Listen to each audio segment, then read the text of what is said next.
Assalamualaikum warahmatullahi wabarakatuh. Perkenalkan, nama saya Aulia Istiqamah dengan NIM 22022133. Tugas ini dibuat untuk memenuhi tugas ujian akhir semester pada mata kuliah penelitian pendidikan dengan dosen pengampu Ibu Rismareni Francisca, MPD. Di sini, saya akan mempresentasikan proposal penelitian saya yang berjudul Pengaruh Interaksi Orang Tua dan Anak Terhadap Kemampuan Sosial Anak dalam membuat kerajinan meronceng gelang, studi kasus di TK Islam Tursina, Padang. Yang pertama adalah latar belakang. Interaksi antara orang tua dan anak memiliki peran penting dalam perkembangan kemampuan sosial anak usia dini. Kemampuan sosial seperti berbagi, bekerja sama, tolong-menolong, dan berkomunikasi dapat ditingkatkan melalui aktivitas bersama yang melibatkan kreativitas, seperti membuat kerajinan meronceng gelang.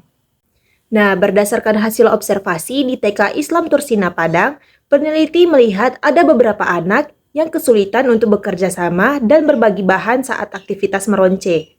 Penelitian ini sendiri penting untuk mengetahui bagaimana sih interaksi orang tua dan anak dalam konteks tersebut dapat mempengaruhi perkembangan kemampuan sosial anak. Yang kedua ada rumusan masalah. Adapun rumusan masalah yang pertama yaitu bagaimana kemampuan sosial anak selama proses membuat kerajinan meronceng gelang tersebut. Dan yang kedua yaitu apa pengaruh interaksi orang tua dan anak terhadap kemampuan sosial anak. Yang ketiga ada tujuan penelitian.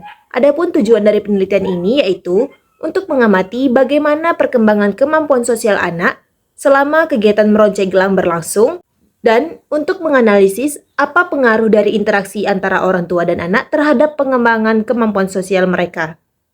Yang keempat ada manfaat penelitian. Manfaat penelitian ini terbagi menjadi dua. Yang pertama yaitu manfaat teoritis dan yang kedua yaitu manfaat praktis.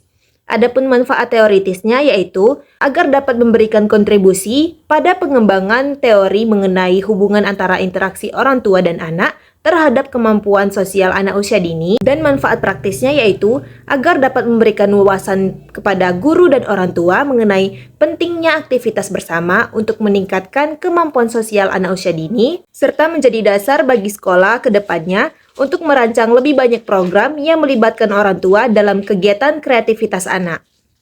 Yang kelima ada kajian pustaka. Adapun beberapa teori yang mendasari penelitian ini, yang pertama yaitu ada teori perkembangan sosial Erik Erikson pada tahun 1968, di mana Erikson menekankan pentingnya lingkungan sosial dalam pembentukan identitas anak melalui 8 tahap perkembangan psikososial dari bayi hingga dewasa. Erikson sendiri percaya bahwa perkembangan ini dipengaruhi oleh interaksi sosial yang dilakukan oleh anak, peranan masyarakat seperti pola asuh dan budaya, serta keberhasilan atau kegagalan anak dalam menyelesaikan tantangan psikososial pada setiap tahap perkembangannya. Teori yang kedua yaitu teori interaksi antara orang tua dan anak menurut Bronfenbrenner pada tahun 1979.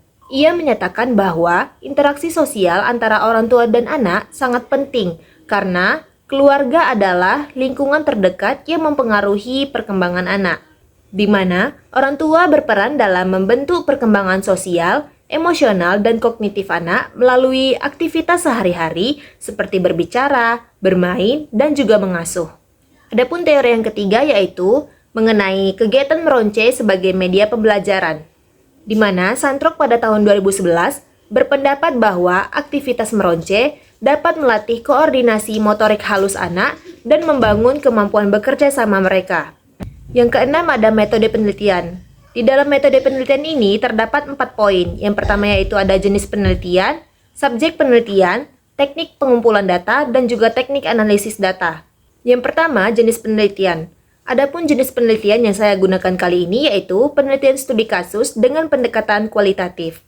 Menurut Saryono pada tahun 2010, penelitian kualitatif sendiri merupakan penelitian yang digunakan untuk menyelidiki, menemukan, menggambarkan, dan menjelaskan kualitas atau keistimewaan dari pengaruh sosial yang tidak dapat dijelaskan, diukur, dan digambarkan melalui pendekatan kuantitatif. Yang kedua, subjek penelitian. Adapun subjek penelitian saya yaitu anak-anak kelompok B di TK Islam Tursina, Padang yang berpartisipasi dalam kegiatan meronceng gelang bersama dengan orang tua mereka. Yang ketiga ada teknik pengumpulan data. Adapun teknik pengumpulan data yang saya gunakan yaitu melalui observasi, wawancara, dan juga dokumentasi. Yang keempat ada teknik analisis data. Adapun teknik analisis data yang saya gunakan yaitu teknik analisis data interaktif Miles dan Huberman dengan 3 langkah-langkah. Yang pertama yaitu reduksi data, yang kedua penyajian data, dan yang ketiga yaitu penarikan kesimpulan. Berikut ini merupakan susunan daftar pustaka dari materi yang saya cari untuk penulisan proposal penelitian saya. Sekian presentasi dari saya akhiri. Assalamualaikum warahmatullahi wabarakatuh.